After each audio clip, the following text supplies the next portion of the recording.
Dieu. Donc Cameroun là aujourd'hui c'est le même Cameroun que nous on a connu. Nous on a grandi. Je fais partie de cette jeune génération de Congolais qui a été traumatisée toute sa petite enfance par les Cameroun. Parce que dans les Cameroun, il y avait Eto'o, il y avait Song, il y avait Olembe, il y avait Wome, il y avait Pierre, il y avait Patrick Moma. Et de tous ces gens, il y avait Jérémy Njita. Et de tous ces gens, aujourd'hui, on est passé à voir Georges Kevin Koudou, Zambo Anguissa, Itacho pour défendre les Cameroun. Mon Dieu! Mon Dieu! Comment c'est possible qu'un pays aussi fort de football puisse terminer avec une équipe pareille? Aujourd'hui, tu avais l'impression qu'il pouvait jouer 3 heures en plus. Il n'allait pas marquer, sauf par chance. Comment tu veux être un peu au sérieux, mon Dieu? Le Sénégal a montré la différence qu'il y avait. D'un côté, tu avais le Sénégal avec ceux qui ont gagné la coupe la fois dernière, ceux qui sont allés au mondial et les jeunes qui sont en train d'arriver. Et de l'autre côté, tu avais le Cameroun où tu te demandais s'ils savaient que le match avait commencé. Mon Dieu! Moi je suis Congolais. Et si tu es Camerounais, tu sais qu'entre nous là, pour la souveraineté de la Centrafrique, chacun a son rôle. Vous c'était le foot, nous c'était la danse. Maintenant, vous êtes en train d'abandonner le foot. Qu'est-ce que vous voulez qu'on fasse? Non! Moi je vais vous dire, la meilleure chose qui peut se passer, c'est que vous puissiez perdre contre la Gambie et vous partez. Comme ça, Eto'o là, il va se rendre compte de tous les désastres qu'il est en train de faire. Hey! Donc Cameroun là aujourd'hui, non. Donc Cameroun là aujourd'hui, ça vient à la CAN. Ça permet à des joueurs comme Onana. Mon Dieu, Onana. Onana, toi tu es venu chercher quoi à la CAN? Tu aurais dû rester avec Manchester United. Et c'est quelqu'un qui est supporter de Manchester United qui te dit. Tu aurais dû rester avec Manchester United là-bas déjà. Qu'est-ce que tu es venu chercher à la CAN? Tu te prends 2 buts de Tottenham. Tu viens, tu prends 3 buts contre le Sénégal. Tu t'es venu chercher quoi à la CAN?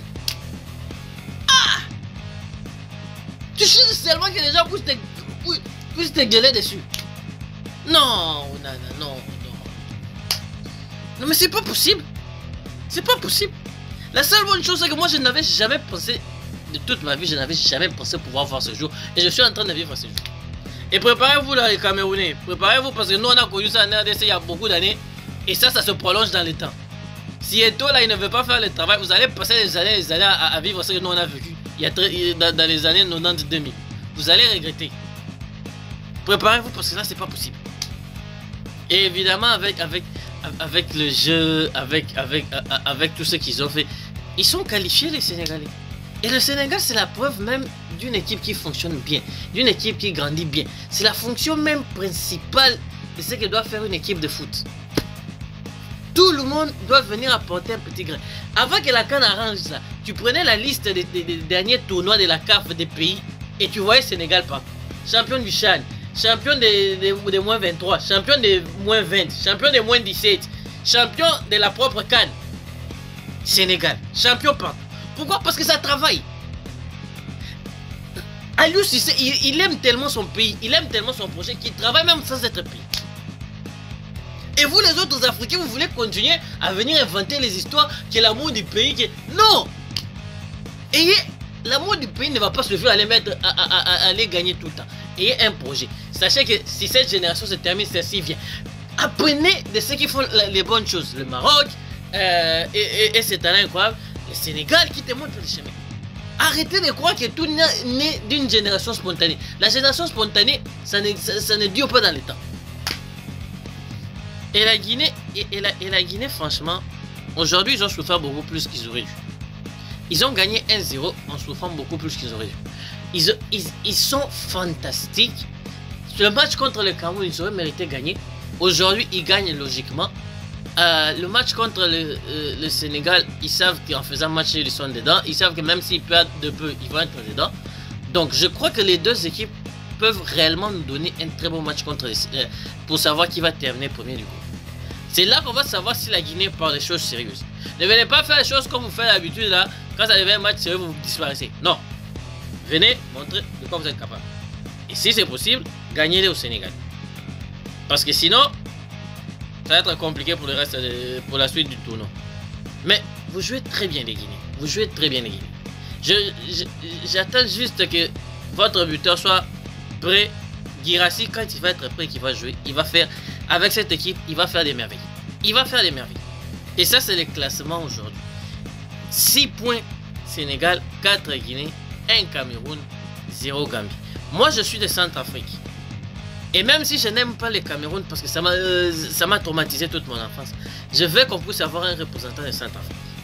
Donc, faites de votre effort camerounais pour pouvoir gagner. Parce que si Gambie gagne, et que la RDC ne fait pas son travail, c'est-à-dire que le Centrafrique, on ne va plus avoir plus personne. Et moi, je ne veux pas ça. On est à la CAN, on va se soutenir pour sonner le Centrafrique, mais faites votre part. Faites votre part, Camerounais. Faites votre part. Et mention particulière au Cap-Vert qui réellement est en train de devenir une équipe.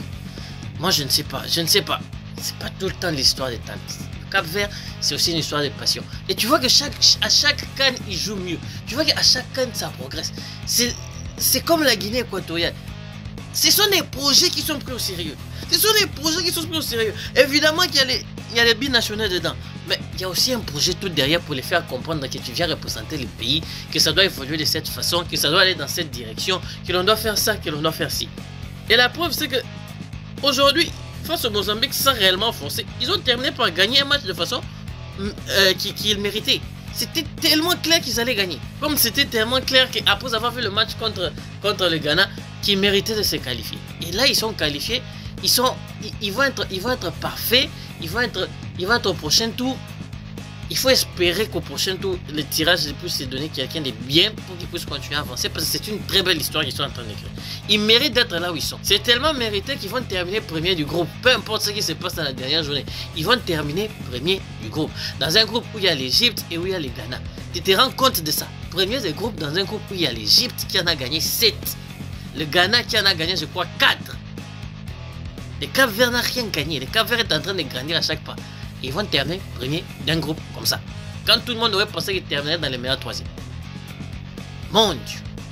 C'est ça le progrès. C'est ça les projets. C'est ça avoir la tête. C'est ça être une équipe en projection. C'est ça qu'il faut faire. Bon, j'espère que tout le monde va apprendre. Bon, laisse-moi ton commentaire. Partage. Parce que tu sais que tu vas être ici. Tu sais que tu veux venir écouter cette analyse. Envoie ça à tes amis et on se voit à la prochaine. Ciao.